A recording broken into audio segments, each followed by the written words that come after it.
Alhamdulillah, Alhamdulillahi Rabbil Alamin. Wassalatu wassalamu ala ashrafil anbiya'i wal mursalin, habibina wa qudwatina Muhammad sallallahu alaihi wasallam wa ala alihi wa ashabihi wa man tabi'ahum bi ihsan ila yaumiddin.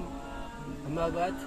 Alhamdulillah, kita dikumpulkan oleh Allah Subhanahu wa taala di tempat yang baik ini dan di dalam kondisi sehat dan diberikan cuaca yang sangat mendukung, dan tak lupa pula kita berselawat kepada Nabi kita yang mulia Nabi Muhammad sallallahu alaihi wasallam.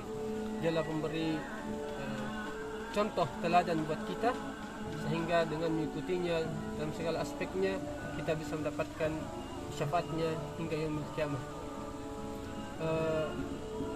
Ikhwani fiddin rahimani wa rahimakumullah. Kesempatan yang barakah ini kami akan menyampaikan suatu adab ya, atau akhlak tentang persaudaraan, di mana Allah Subhanahu wa taala mengingatkan kita dalam Quran surah Al-Hujurat ayat 5, innamal mu'minuna ikhwatun fa aslihu baina akhawaykum wattaqullaha la'allakum turhamun. Orang-orang beriman itu sungguhnya bersaudara, sebab itu damaikanlah, perbaikanlah hubungan mereka antara kedua saudaramu itu, dan takutlah kepada Allah agar kamu mendapatkan rahmat. Jadi ikhwani fiddin, karena kaum mukmin itu bersaudara, maka hendaknya kita memperhatikan adab-adab yang harus kita jaga di dalam masalah persaudaraan ini. Karena kenapa? Persaudaraan ini tidak mudah ya pecah dan mempunyai nilai ibadah di sisi Allah Subhanahu wa taala. Selain itu juga agar persaudaraan kita akan terus berlanjut sampai akhirat nanti. Persaudaraan yang karena dunia dia tidak akan kekal, tapi yang kita inginkan adalah persaudaraan karena Allah, maka dia akan terus sampai hari kiamat, sebagaimana firman Allah Subhanahu wa taala, al-khillau yawma idzin ba'duhum li ba'din aduh illa al-muttaqin. Teman-teman akrab pada hari itu sebagian yang menjadi musuh bagi sebagian yang lain, kecuali orang-orang yang bertakwa.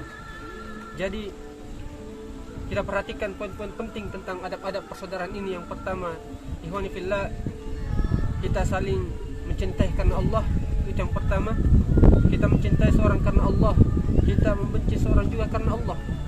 Karena persaudaraan yang kita jalin betul-betul murni karena Allah, bukan karena satu kepentingan, bukan juga karena satu ikatan tertentu, tapi persaudaraan yang kita jalin benar-benar lillah, ikhlas karena Allah, dan billah, minta pertolongan kepada Allah, dan fillah, sesuai dengan tuntunan Allah dan Rasulnya.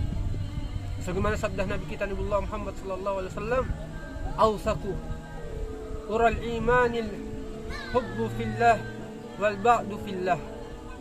Sekuat-kuatnya tali iman adalah cinta karena Allah dan benci karena Allah. Maksud dari mencintai dan membenci karena Allah adalah kita mencintai seorang karena ketakwaannya, ketaatannya, karena dia orang yang beriman kepada Allah SWT. Demikian pula kita benci kepada seorang karena dia berbuat maksiat dan tidak beriman kepada Allah. Dan maka kalau cinta dan benci kita sudah betul-betul di atas itu, berarti cinta kita karena Allah Subhanahu wa taala. Tetapi ketika cinta kita karena dia adalah orang kaya misalnya, atau karena ia memiliki ikatan-ikatan keorganisasian kepada kita, atau dia memiliki dudukan di yayasan-yayasan atau partai, atau karena ikatan-ikatan dunia yang lainnya, maka berarti cinta kita bukan karena Allah Subhanahu wa taala. Cinta kita kepada saudara kita karena dunia yang tidak akan kekal, hilang dengan hilangnya dunia ini. Bahkan di akhirat pun cinta karena dunia tidak akan berlanjut jemaah sekalian. Tanpa seorang mencintai karena Allah adalah cinta kita tidak berkurang ketika orang yang kita cintai itu tidak menguntungkan kita. Jangan sampai kalau dia menguntungkan dunia kita baru kita mencintainya, dan jika tidak menguntungkan kita segera meninggalkannya, nauzubillah. Dan yang kedua, adab yang selanjutnya yaitu menyukai untuk saudara kita apa yang kita sukai untuk diri kita sendiri. Sebagaimana sabda Nabi kita yang telah kita tahu jamaah sekalian, la yu'minu ahadukum hatta yuhibba li akhihi ma yuhibbu li nafsihi. Tidak beriman di antara kalian, ya, hingga kalian mencintai saudara kalian seperti kalian mencintai diri kalian sendiri. Oleh karena itu hendaknya apa yang kita sukai untuk diri kita, sukailah untuk saudara kita juga. Demikian pula apa yang tidak kita sukai untuk diri kita, jangan sampai kita memberikan, ya, kepada orang lain apa yang kita tidak suka. Kalau kita tidak suka aib kita ditebar, berarti kita jangan menebar aib saudara kita. Kalau kita tidak suka ketika hati kita disakiti, maka jangan sampai kita menyakiti hati saudara kita. Maka kita pun jangan menyakiti mereka, jamaah sekalian. Kalau kita tidak suka dengan orang yang berbicara kasar kepada kita, maka upayakan lisan kita pula tidak berbicara kasar kepada saudara kita. Dan yang ketiga, ikhwani fillah, yaitu persaudaraan hendaknya seperti cermin. Kenapa seperti cermin?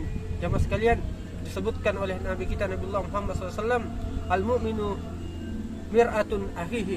Ya. Mukmin itu cermin untuk saudaranya.